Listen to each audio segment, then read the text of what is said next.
Okay, so see, I just want to very quickly, yeah, I want to tell you other alternatives, because we're in a business that cannot be grown. You cannot grow any further than you are right now, at the level where you are right now in this business. So you somehow have to find alternate methods. That's for a person who actually have the intention to grow. So I guess I should preface by saying if you're not looking to find alternate things to do right now, I think this video may not really benefit you in any way. But if you do have the intention to grow, a couple of advice. Number one, if you're not married yet, don't marry yet still. Unless you have something good going for you. The reason is this, bro. Marriage is a liability. Children, even more so. Take it easy. To hell with those people that got married at 20. Yeah. There's no fucking reward for this. Do you understand? Even if you give birth to your child when you are 35, or you give birth to your child when you are 20, children will still grow and all that. Look, let me analyze it for you this way. You see, what we have going on right now is people are struggling. Okay, let me not say struggling, but life is not so comfortable, yet they give birth to children. And then they make their whole life about training their children. And then they become too involved in such a way that, no, you have to study medicine, you have to study, because they want you to study something that has the tendency to cater for them when they're old. Because it's not really about you, yeah? It's really about them. And then they make their whole life dependent on you. They make you feel guilty for not going the way they want you to go. Because there was nothing they could have achieved on their own. And that's just mad, horrible. Look, the proper thing is, if a child wants to become a cobbler, a shoemaker, a stonemason, that's your bloody business. It's not for you to decide as a parent. You can guide, you can advise, but let them follow their dream. You live your life, they lived. You were so fucking independent of each other. And this is what happens. Then the parent will start saying, well, so we hope that God will by God's grace, our children are going to, take us out and fly us abroad for vacations. It's like, why couldn't you have done it for yourself? You're putting pressure on somebody, and you don't even know if that person has the capacity. They're just living their life for you. Okay? I'm just trying to say, if you've not given birth, don't wait. Get comfortable first. Yeah? Now, if you are going to change line of business, if you're going to support what you're doing right now with something else, I'm going to advise you on some things. Don't get into fields or industries that have no propensity to be scalable. What I mean by scalable is this. A business that can be exponentially grown, that can be widened or broadened, is a scalable business. For instance, the boating business, the ride-sharing business is not a scalable one.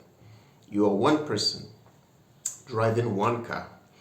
You cannot drive all the cars by yourself. If you must, that means you must have spent money to obtain all these other cars.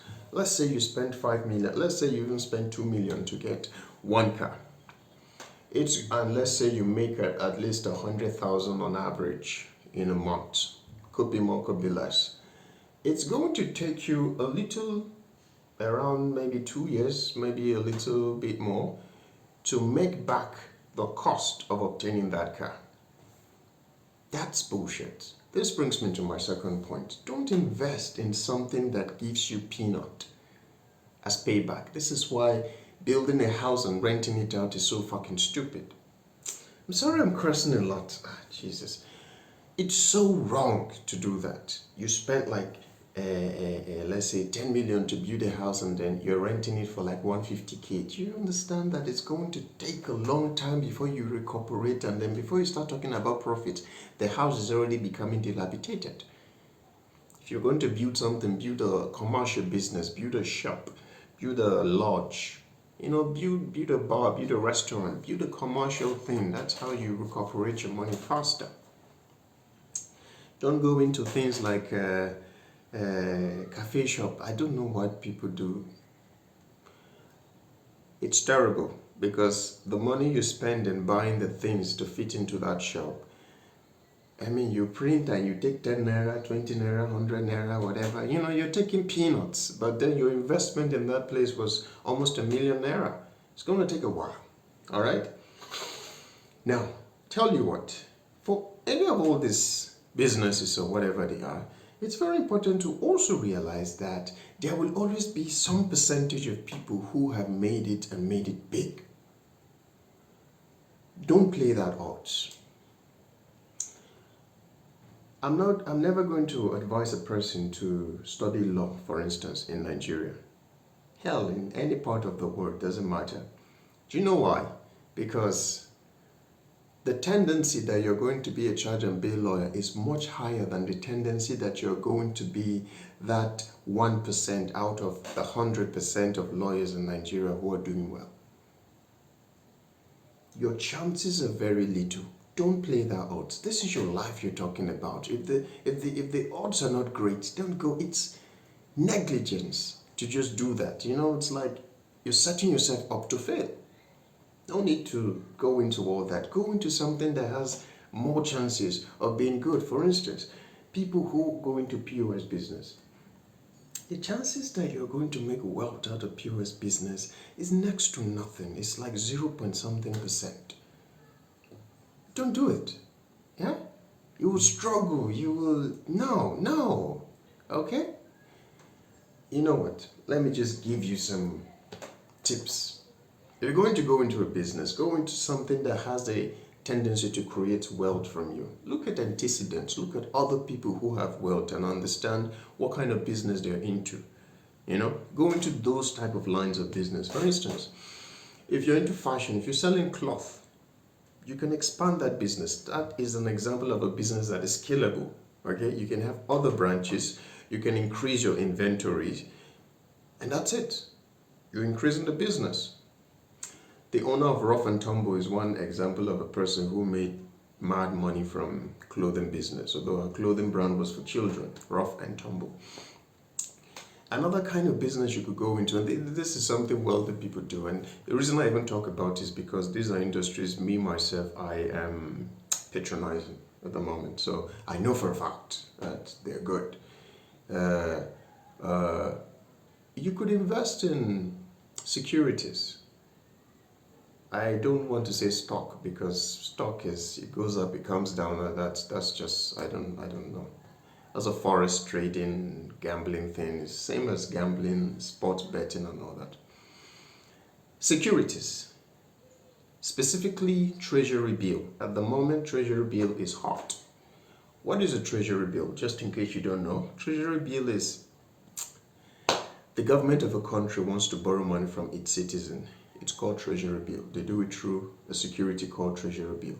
It's called security because it's not the type that you may or may not get your money back. No, you will get your money back. That's why it's a security. Fixed deposits also a security. All right, their securities, whatever. Okay, so what happened in Treasury Bill is, if at the moment the rate of interest rather, is around 20% or 21% per annum. They also have a Treasury Bill that could go just for 1 month. I think it's 26 days. They also have the one that goes for 3 months. Of course, the percentages are different. Now, what this means is this. If you have a bunch of money, or you know somebody who has money that they're not using, what you could do is, for instance, you take the money and then you invest it. You invest through a bank or a financial institution. The government pays you the interest upfront.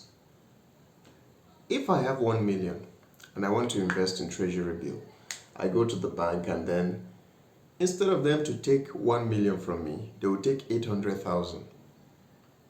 So they will pay you the interest upfront. The 200,000 is your interest. Just an instance, my calculation may be off. So the 200,000 is your interest. Yeah?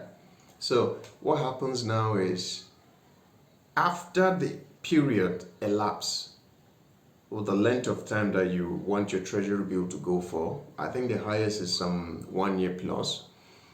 After that, they're going to pay you back your principal amount, which is going to be 1 million, not 800,000. I hope I'm clear.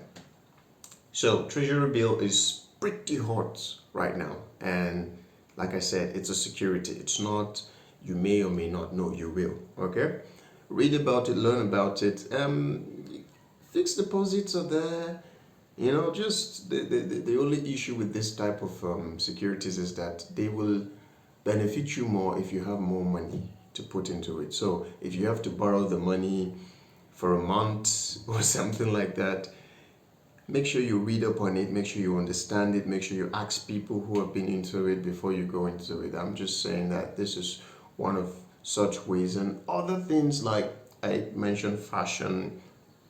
You know, restaurant is also another thing if you must go into something, because there are some businesses, like I said, you must look at the antecedent. You must look at people who are already wealthy. Look at what they're into. Look at what they go into. Look at the kind of market they trade in. That's where you should be headed, not POS, not